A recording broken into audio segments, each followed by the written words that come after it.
On the day of our third wedding anniversary, Ryan Frost spent a ton of money to buy a necklace that I had liked for quite some time. Everyone said that he loved me to the bottom of his heart. I was preparing a candlelight dinner whilst feeling overjoyed. But that was when I received a video.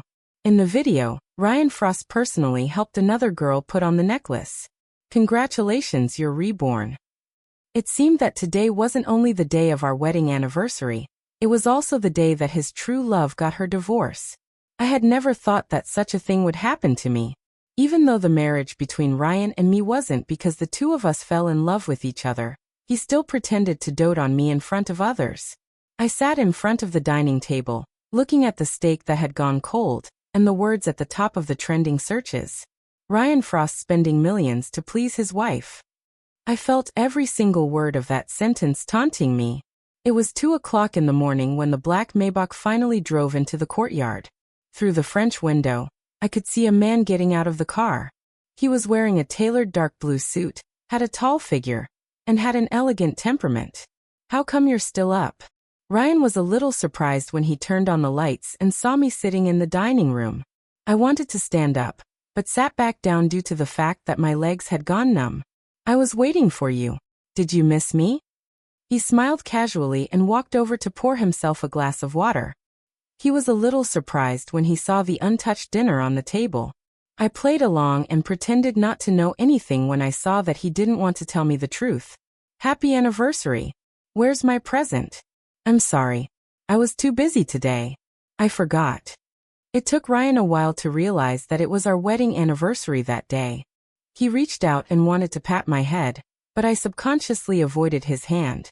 I didn't know what his hand had touched that night, so I was a little disgusted. My actions caused Ryan to be a little taken aback. I pretended not to notice anything and looked at him with a smile. Why are you still trying to lie to me? The necklace that I've wanted to buy for ages has already made it to the top of trending searches. Why don't you give it to me now? Charlotte. Ryan slowly pulled his hand back and said casually, I bought that necklace for Tom. I had read about what Ryan was doing right now. He was using his best friend as an excuse. I found it a little difficult to maintain the smile on my face. Is that so? Yep. You know he has a lot of flings. Ryan's expression and his tone of voice gave nothing away. I looked at the perfect facial figures under the light, and suddenly felt that I had never tried to really get to know him. This made me wonder if that was the first he lied to me, or did I had trusted him too much in the past. If it weren't for that anonymous video, I wouldn't doubt his explanation right now at all. Seeing that I wasn't saying anything, he tried to comfort me patiently. I'm sorry. I shouldn't have forgotten such an important date. I'll make it up to you tomorrow. I just want that necklace. I still wanted to give him another chance. I couldn't see the face of the woman in the video from the camera's angle. Therefore, I felt that their relationship might not be the same as I thought. A hesitant look appeared on Ryan's face. I then gave him a puzzled look. Is there something wrong? I think Tom won't mind disappointing a fling or two for you, right? Ryan fell silent for a while. When he saw that I wasn't giving up on the necklace, he had no choice but to say, I'll ask him about it tomorrow. I can't really take it off him if his girlfriend really likes it. You mean you'll ask her and not him, right? I asked inwardly. I couldn't dwell on this matter anything, so I said, okay. Have you not eaten anything whilst waiting for me? Asked Ryan as he tidied the dining table. His long and slender figures looked even more beautiful when holding the white plates. I nodded. Yes, today is our wedding anniversary after all. I stood up and was about to tidy the table with him, but he stopped me and said in a soft voice, Don't get up. I'll make some spaghetti for you. Okay. I looked at him and felt less suspicious. How could a man who was cheating on his wife be so caring? The strange thing was that Ryan was born into an affluent family, but he was really good at cooking. However, he rarely cooked. It only took him around a quarter of an hour to finish making the spaghetti bolognese he promised to make for me. It's delicious. After taking a bite, I couldn't help but compliment his cooking. Who did you learn cooking from? It's even more delicious than what most restaurants serve. He became in a little bit of a daze when he heard my question. It seemed that he was lost in his memories. About 30 seconds later he said softly, During the 2 years abroad, I learned how to cook so that I could fill my picky appetite. I was only asking a casual question, so I didn't overthink anything. By the time I went upstairs and had a shower, it was already 3 o'clock in the morning. As soon as I got into bed, Ryan pulled me into his arms. He then rubbed his chin against my neck. "Do you want it?" His voice was hoarse and his hot breath landed on my skin. All of that made me shiver.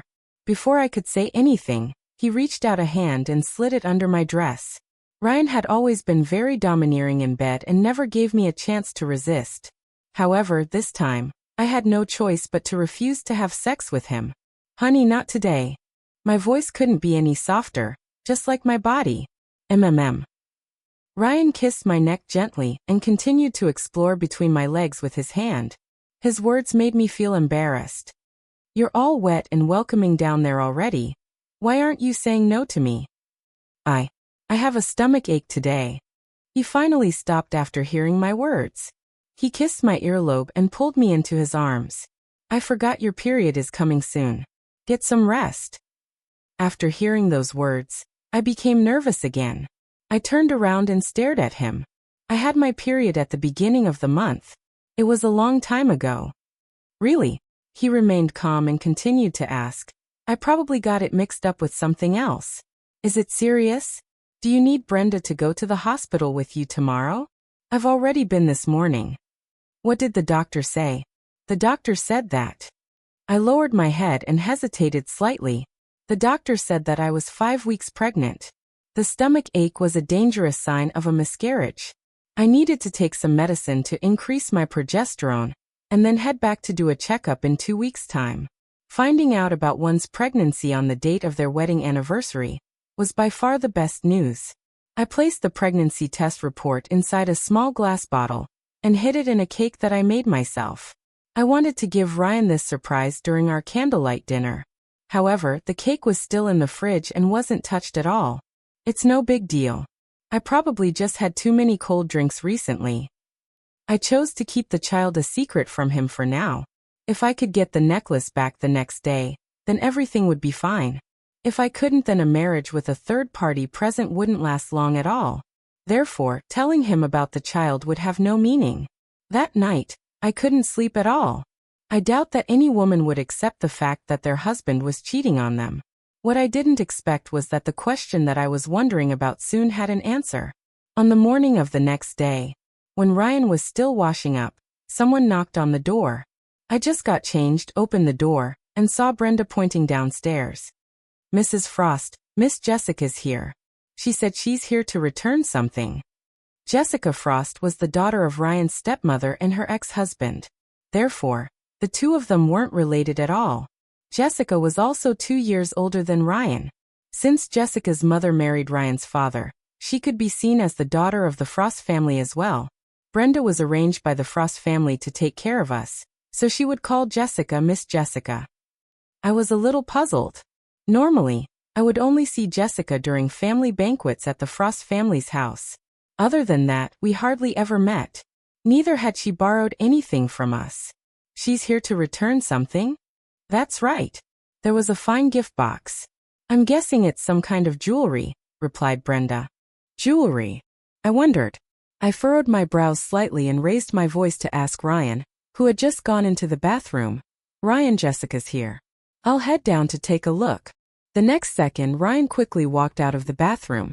His face was colder than ever. It was an expression that I had never seen. "I'll go.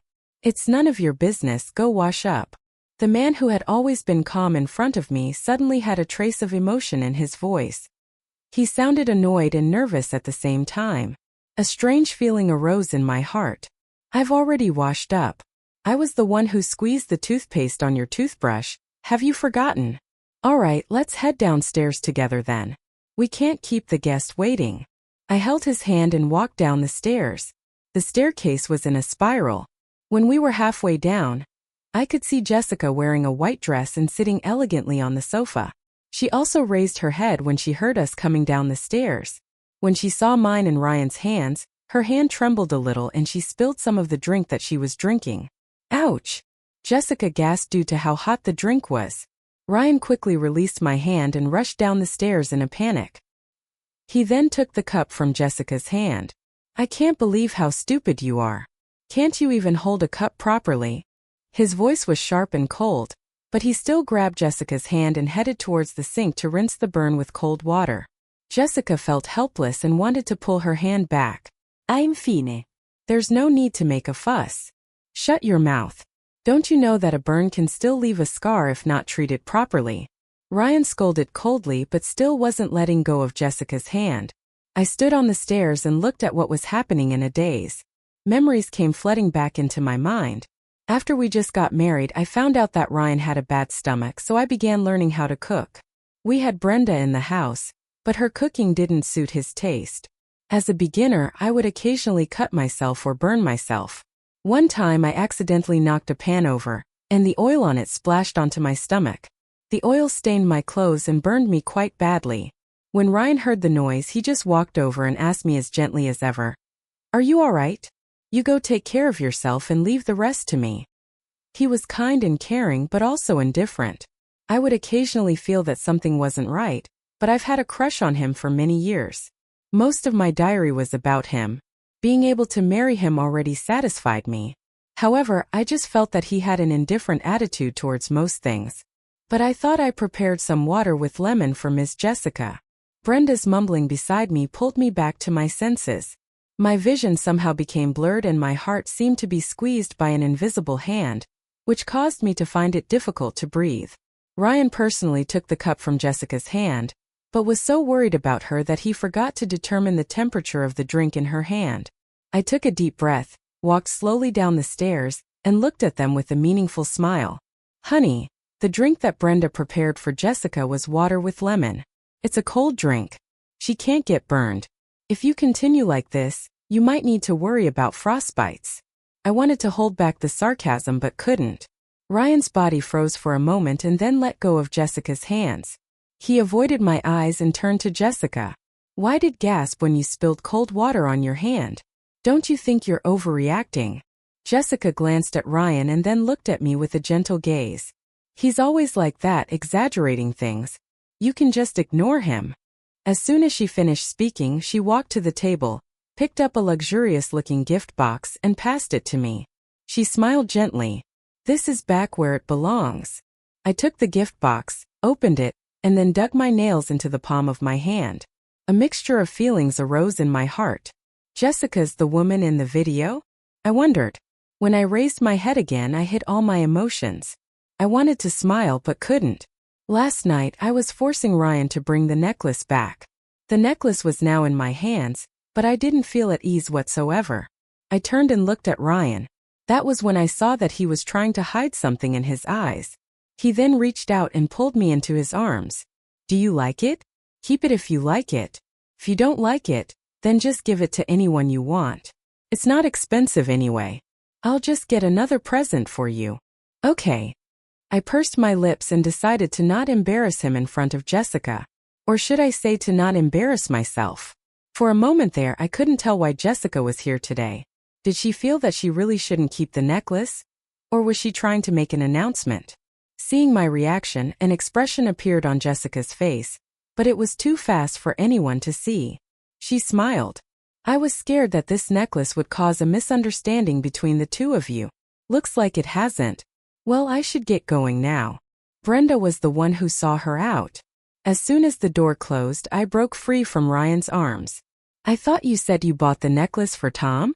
Moreover, isn't Jessica married? Since when did she become one of Tom's girlfriends?"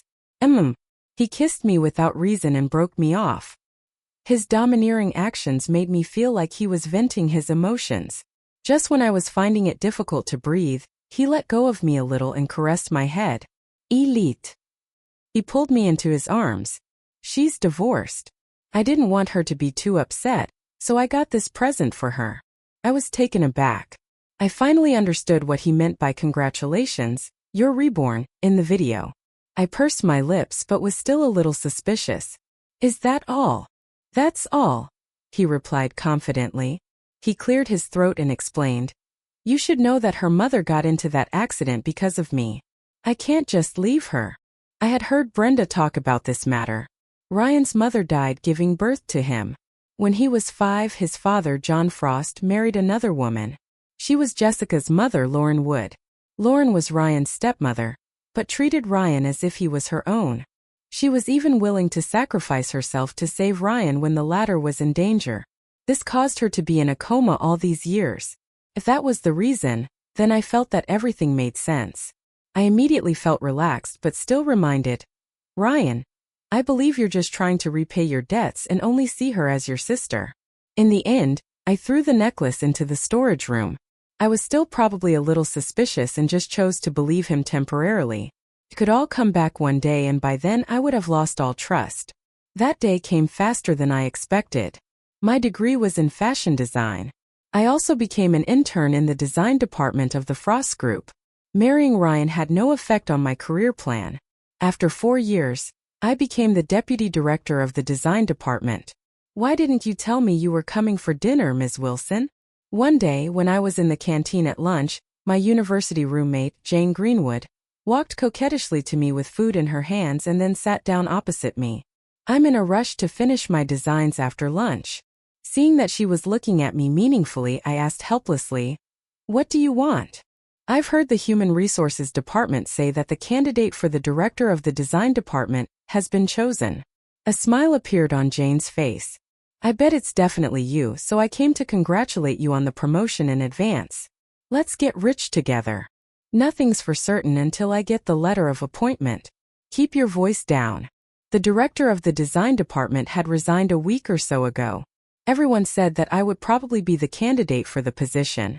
I was confident as well, but I knew it wasn't for certain. What do you mean not for certain? You're the CEO's wife. Jane lowered her voice for the second half of the sentence. That was because Ryan and I didn't tell anyone about our relationship. The outsiders only knew that Ryan loved his wife, but they didn't know that I was his wife.